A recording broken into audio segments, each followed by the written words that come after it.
안녕하세요. 딸아이 하나를 키우고 있는 50대 워킹맘입니다.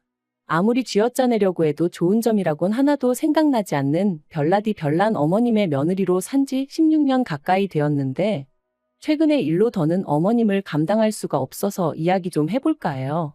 그리고 솔직히 어른을 상대로 이런 말 뭐하지만 도대체 어머님은 뭘 믿고 저러시는 건지도 모르겠네요. 물론 가진 거 없다고 부모가 아닌 것은 아니지만 저도 오죽하면 이런 말을 하겠어요? 남편과는 지인의 소개로 만났고 연애를 시작한 지 2년 만에 결혼 이야기가 나왔습니다. 남편이 먼저 저 좋다고 죽자사자 쫓아다녀서 시작한 연애였고 결혼 이야기도 남편 입에서 먼저 나왔죠. 당시 저는 서울에서 여대를 졸업한 뒤 바로 취업에 성공해 회사를 다니는 중이었고 남편은 작은 식당을 운영하고 있었어요. 그래서 저는 연애를 시작하던 당시만 하더라도 남편보다 제 조건이 소위 딸린다고 생각해 본 적은 없었거든요. 그런데 프로포즈를 하면서 남편이 말하길 어머님이 예전부터 남편이 결혼할 때 무조건 24평짜리 아파트 한 채를 해주겠다 하셨다는 거예요. 그리고 저도 사람인데 그 소리 듣고 기분이 안 좋을 리는 없었죠. 남편이 그 정도를 해올 거란 기대를 하고 있던 게 아니었기에 놀라기도 했었고요. 그런데 문제는 그 아파트를 이유로 언젠가부터 어머님은 계속해서 남편이 믿지는 장가를 간다는 식으로 말씀을 하셨습니다. 그리고 그런 어머님의 언사로 저도 그렇고 친정부모님도 그렇고 몹시 마음이 상했었지만 파혼까지는 생각하지 못했네요.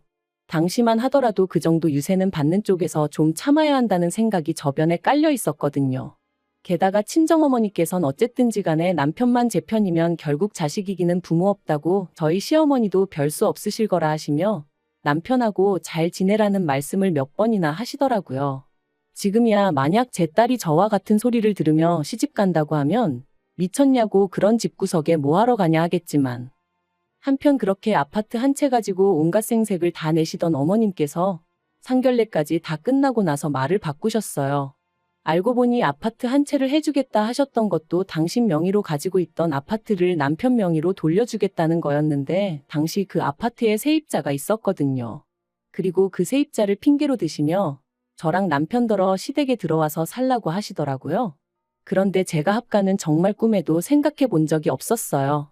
어떻게 시집살이를 겪으면서 회사 생활까지 하나 생각만 해도 끔찍했죠. 그래서 결국 남편에게 결혼 이야기는 없던 걸로 하자고 했어요. 아무래도 내가 당신한테 어울리는 짝이 아닌 것 같다고 각자 갈 길 가자고요. 하지만 남편이 저를 놔주지 않았습니다. 저랑 헤어지면 자기는 누구하고도 결혼하지 않을 거고 어쩌면 당장이라도 죽어버릴지도 모른다며. 그리고 그런 이야기를 계속해서 들으니 제 마음이 약해지더라고요.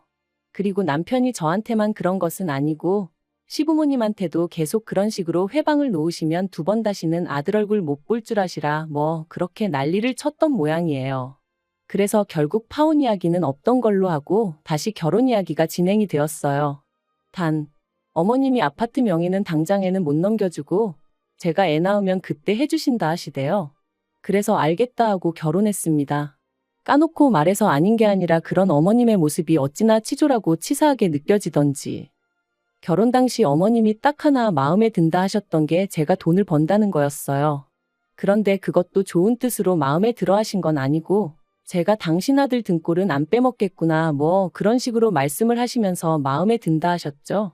사실 저희 어머님은 말 한마디를 해도 참 밉살맞게 하시는 재주가 있으신 분이셨습니다. 그러니 오죽하면 한 동네에서 30년을 넘게 사셨다는데 친하게 지내는 이웃이 한 분도 없으셨겠어요? 하지만 제가 임신 소식을 전하니 대번에 하시는 말씀이 당신한테 애 맡길 생각은 꿈도 꾸지 말랍니다. 주변 사람들이 애 봐준 공은 없다고 하더라며 고생은 있는 대로 하고 며느리 눈치 볼 일 있냐 하시면서 말이죠. 그래서 알겠다 하곤 친정어머니한테 부탁을 드리기로 했어요. 당연히 매달 얼마씩 드리기로 했었고요. 그런데 이 소식이 어머님 귀에 들어가자 난리가 났습니다. 애는 엄마가 키워야지 왜 남한테 맡기냐면서요. 남이 아니라 외할머니다. 게다가 친정어머니가 오고 가고 하시면서 봐주시는 거다. 아무리 말씀을 드려도 들으려 하질 않으셨어요. 그리고는 급기야는 머리까지 싸매고 들어누우셔서는 저더러 친정으로 돈 빼돌리려고 술을 쓰네어쩌네 별소리를 다 하시대요. 그래서 결국 저희 친정어머니도 두 손 두 발 다 드셨고 제가 직장을 관뒀습니다. 그런데 아이가 태어난 후 알게 된 사실은 더 충격적이었어요. 사실 어머님은 저희 신혼 때부터 연락도 없이 수시로 저희 집에 드나드시는 분이셨는데 친정어머니가 손녀 봐주러 오게 되면 당신이 오기 불편하니까 그래서 안 된다고 막으셨던 거더라고요. 그리고 이 사실을 알게 된 저는 정말 속에서 끓어오르는 분노를 참을 수 없었습니다. 그뿐인가요? 아이가 태어난 이후로 저희 부부는 어머님께 결혼 당시 약속하셨던 대로 아파트 명의를 바꿔달라 말씀드렸어요. 그랬더니 저희 어머님 하시는 말씀이 당신이 주고 싶으면 주는 거고 주기 싫으면 안 줘도 그만이라면서 저희가 말하는 게 싸가지가 있네 없네. 그리고는 결국 세금이 어떻고 이런저런 핑계를 대시면서 2달 가까이 저희를 당신 손바닥 위 떡 주무르듯 하시더라고요. 그래서 제가 남편더러 죽이 되든 밥이 되든 이 집에서 나가자. 나가서 우리 능력으로 살자 했습니다. 남편도 미안하다면서 얼굴을 들지 못했고요.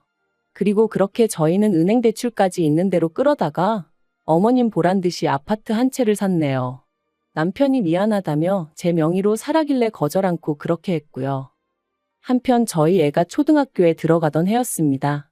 남편에게는 아래로 6살 어린 시동생이 있는데 그 시동생이 결혼할 여자라며 예쁘장한 아가씨를 데려왔더라고요. 그리고 듣자 하니 당시 시동생은 직원 수 20명 남짓의 중소기업에 다니고 있었는데 그 회사 대표 딸이라나요? 이 얘기가 나오고 시부모님은 아주 축제 분위기셨어요. 특히나 어머님은 가만히 있는 저를 들먹이시며 그 아가씨는 말하는데도 아주 야무지고 똑부러지더라. 저랑은 차원이 다른 애어쩌네 하셨는데 평소에 조금만 제 의견을 말하면 되바라졌네 당돌하네 하시며 혀를 차시던 그 어머님이 맞나 싶었죠. 하지만 그 무렵엔 저도 어느덧 시집 온 지 10년 차였고 어머님의 말 한마디로 울고 웃고 하던 시기는 어느 정도 지났을 때였거든요. 그래서 마음에 드는 며느리 보게 되셨으니 좋으시겠다 하고는 대충 넘겼습니다. 그리고 사실 그런 어머님의 말씀보다 저를 더 열받게 한 건 어머님이 이후로 보여주신 행동들이었어요. 저희한테는 그렇게 집 한 채로 시작부터 끝까지 약을 올리시더니 정작 시동생이 장가간다 하니 보란듯이 저희가 살던 그 집을 시동생에게 내주셨습니다. 그뿐인가요? 명의도 시동생 단독 명의가 아닌 동서랑 공동 명의로 한다는데 그러라 하셨다대요. 아무리 저희 친정이 돈 없고 백 없다 해도 그렇지 어떻게 며느리 둘을 이렇게 달리 대하시나 싶은 게 정말 온몸이 부들부들 떨렸습니다. 게다가 지난 10여 년간 시댁 명절이며 행사며 저는 단 하루도 걸러본 적이 없었어요. 아니, 걸을 수가 없었죠. 여차하면 머리 싸매고 드러누워버리는 어머님. 저러다 정말 어떻게 되시면 그 원망이 다 저에게 향할 것 같았으니까요. 그런데 동서는 이런저런 이유로 얼굴은 비추지도 않고 대신 어머님한테 늘 돈으로 드리더라고요. 사람 사는 게 돈으로 해결 안 되는 일이 없다고는 하지만 그래도 눈앞에서 보고 있으니 솔직히 기분이 좋지는 않더라고요. 그래서 저도 그때부턴 생신은 돈으로 드리고 명절 음식은 전부 사서 해버렸어요. 물론 그럴 때마다 동서와 달리 저는 돈은 돈대로 쓰고 욕은 욕대로 엄청나게 먹었지만요. 그런데 그렇게 시동생이랑 동서랑 결혼한 지 3년째 되던 해 어머님이 정말로 쓰러지셨습니다. 뇌졸중이었죠. 그래서 이후로 한 달간 병원 신세를 지셨는데 이때는 정말 저도 울고 싶은 심정이었어요. 어머님은 시동생이랑 동서한테는 앓는 소리 싫은 소리 한번 제대로 안 하셨으면서 저한테는 아주 1부터 10까지 이거 해라 저거 해라 난리도 아니셨으니까요.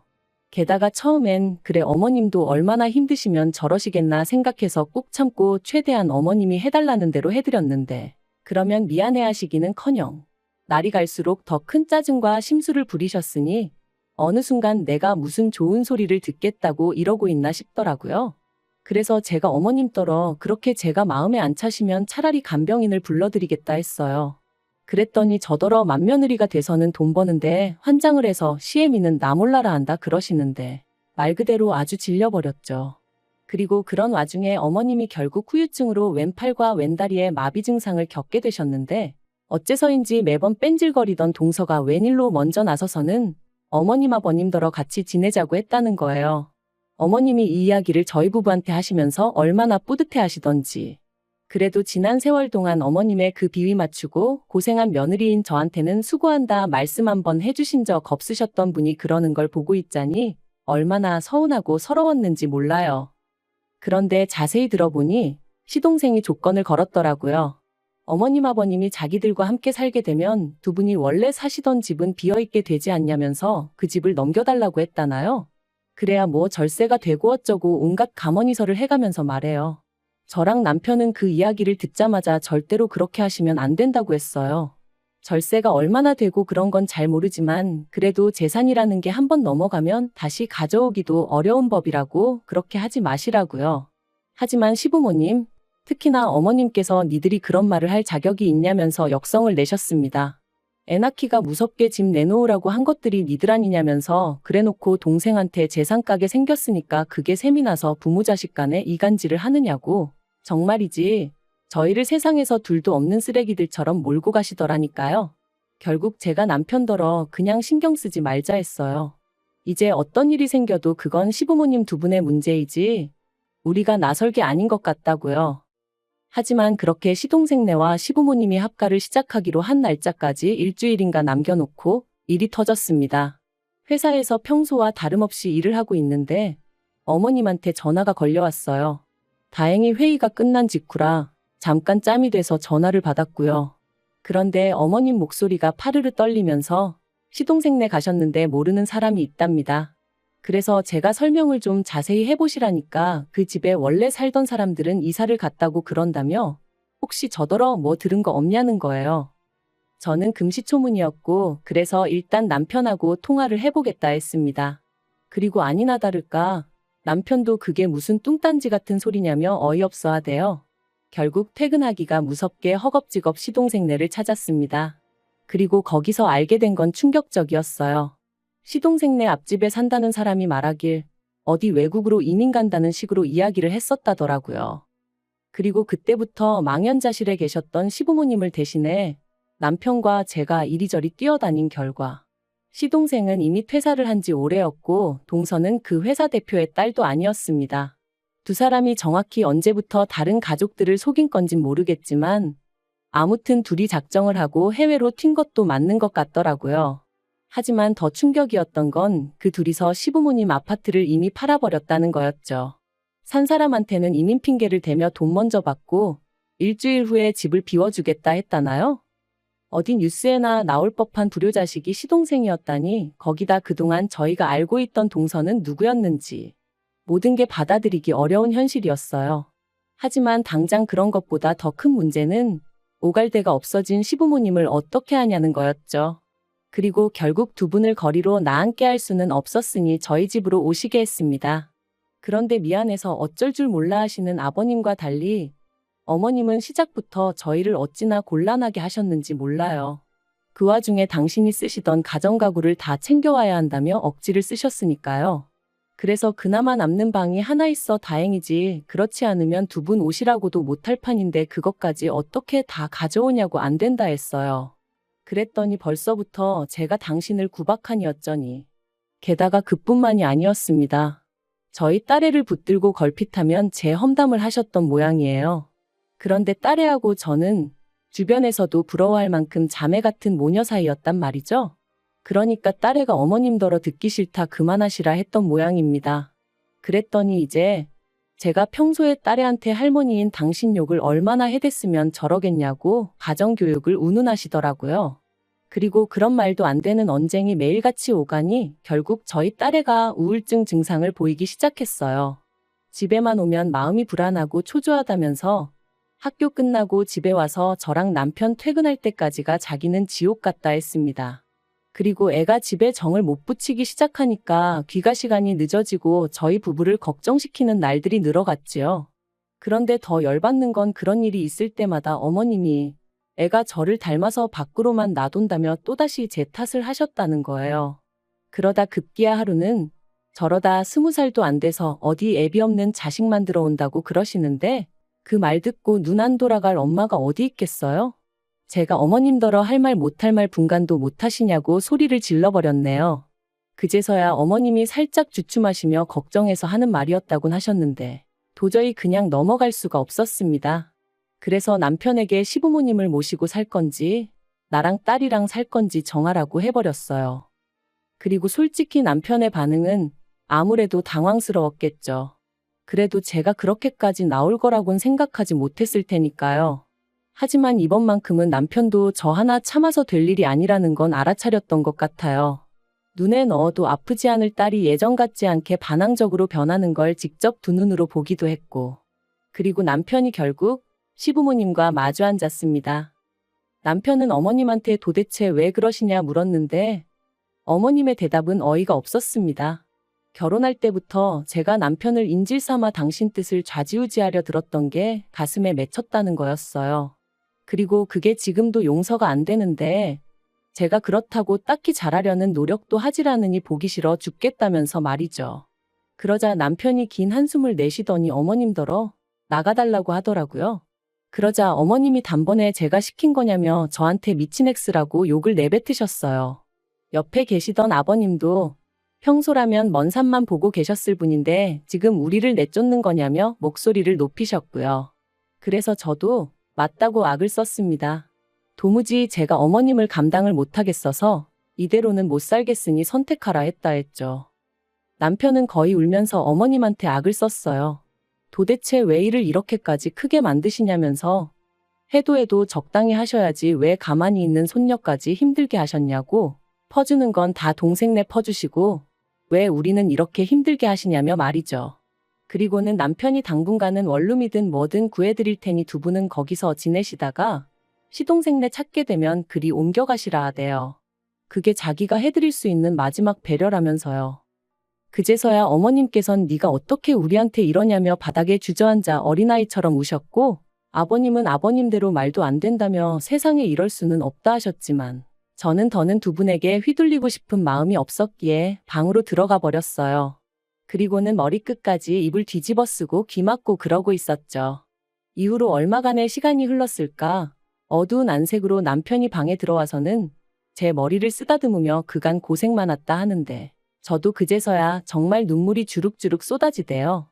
굳은 살이 박힌 대로 박혀서 이제 웬만한 일에는 상처를 안 받는다고 생각했는데 그렇지도 않았나 봐요.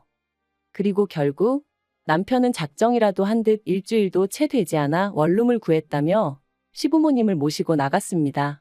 솔직히 두 분의 뒷모습을 제가 보면 마음이 편치 않을 것 같아 저 없을 때 모시고 나갔음 했는데 다행이었죠. 어머님은 거동이 불편하시다 보니 아마 아버님이 제일 이래저래 고생을 하실 것 같아요. 그걸 생각하면 아버님 신세도 딱하다 싶긴 합니다만 제가 누굴 걱정할 상황은 아니었으니까요. 아무튼 이후로 저희 가정에는 다시 평화가 찾아왔습니다. 집에 와선 방에만 처박혀 있거나 눈치 보기 급급했던 딸이 예전처럼 거실에서 TV를 보고 엎드려 숙제도 하는 모습을 보고 있으니 솔직히 시부모님에 대한 걱정이나 죄송한 마음보다는 두 분을 내보내길 잘했다는 생각뿐이네요. 다만 남편 속이 정말 어떨지는 알 수가 없었으니 그게 마음에 걸리긴 합니다만 그래도 뭐 결국 제 인생과 제 행복은 제가 스스로 만들어야 하는 거니까요. 이만큼 참고 희생하고 살았으면 충분했다고 봐요. 시동생네 일도 더는 신경 쓰고 싶지도 않습니다. 저희 가족 먹고 사는데 이 정도면 문제 없으니 괜한 일에 더는 얽히기도 싫고 시간 낭비, 체력 낭비도 하기 싫으네요. 어차피 저희가 뭘 해드려도 고마워하시는 일도 없으시고 그러니 두 분이 알아서 잘 헤쳐나가시리라 믿어요.